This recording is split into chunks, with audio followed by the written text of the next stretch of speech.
so glad you're here. Welcome back to our Pride Month series, Roll for Rainbow. Roll for Rainbow.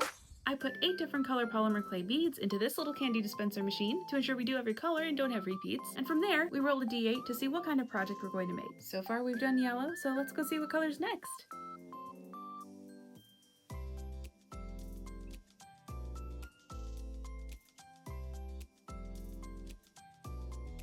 Okay, for today's Rainbow of Projects video, we got pink and paper. Now there's a couple ways we could go about this. I do have a lot of pink paper. So we could do a paper-based craft where it involves mainly like folding and cutting already made paper. Or I have a lot of paper that I have made recently for the paper making series that I haven't bound yet. So we could make a pink cover for a new book. Or also from the paper making series, I have a lot of those little shapes for jewelry and things like that. So we could make something with those, paint them pink, or we could do all three. Let's do that. Let's do all three. So I grabbed the little bin that holds all of my recycled paper bits and bobs and got out everything we might be able to use. These flower shapes could make some cool earrings, and the smaller shapes can definitely be used to make a cute necklace. This stack of recycled paper already has kind of a pinkish hue to it, and apparently a lot of dust, so we'll use that for our book. The shapes are already pretty clear, but I decided to trim off the rough edges on one to see if I liked that better, and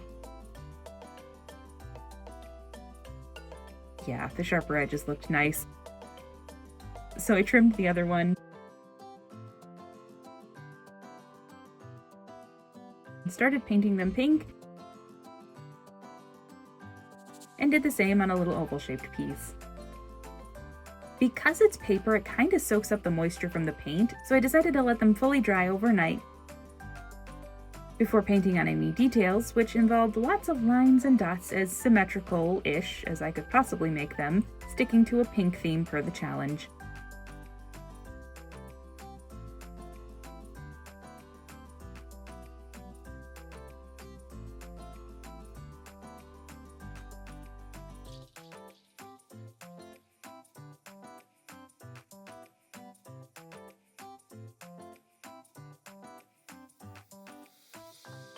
For the necklace, I painted a tiny bouquet of flowers.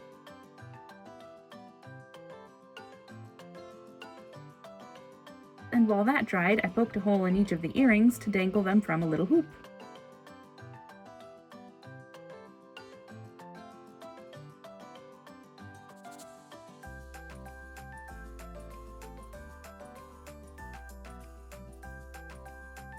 I also started binding the papers, but my thread snapped almost immediately, so I called it a night and did it the next day.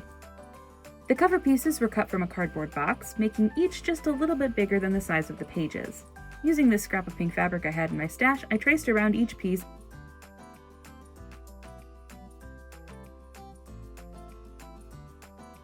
then added a bit of room around the edges to be folded over the cardboard and held in place with glue.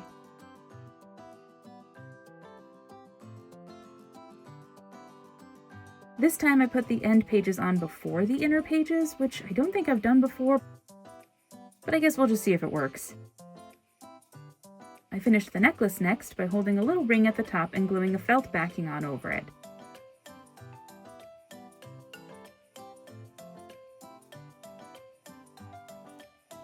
For the paper craft, I referenced this video I found on Instagram to make these little loopy flower bunches. To make them, I took several sheets of pink paper and cut them all in half, and then those pieces each needed to be gently folded in half the long way, glued on the flat side, and cut into strips on the other.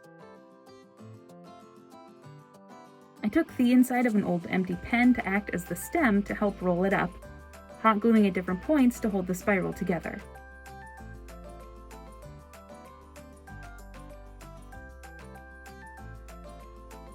I cut out a little leaf for the top, punched a hole in the middle for the flower to go through, and there we go! We have a loopy little flower, but actually we have many loopy little flowers because I repeated this process to make a whole bushel. Since I didn't make any paper stems for the flowers, I decided to hang them all together kind of like wisteria.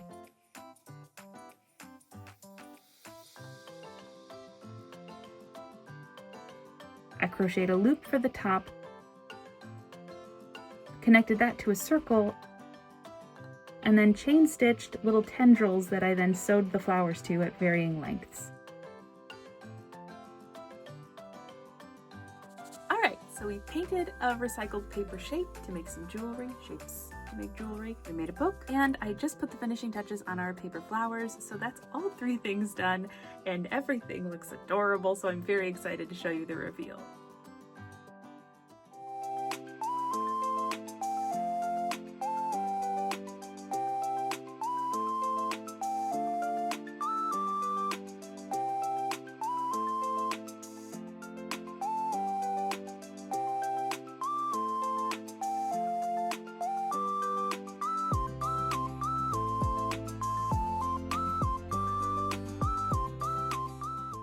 I honestly love everything. Everything just turned out really well, which I don't know why, but I wasn't expecting. I feel like every time I bind a book, I do it a little bit differently, and I'm sure that none of them are the right way to do it, but I got a book out of it in the end, so yeah.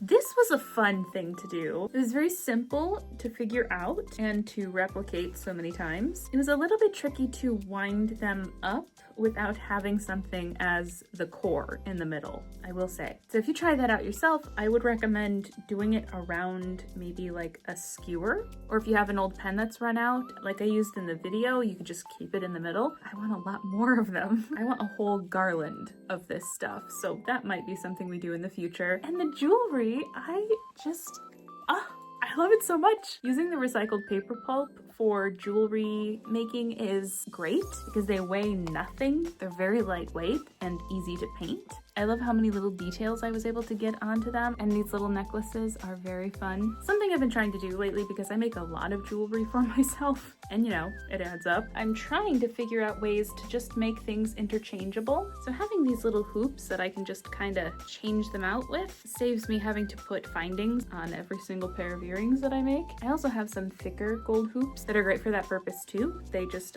put a big jump ring on whatever earring dangly I have, and then I can change them out on the hoop. Just a little thing if you like to make yourself jewelry and you're low on space.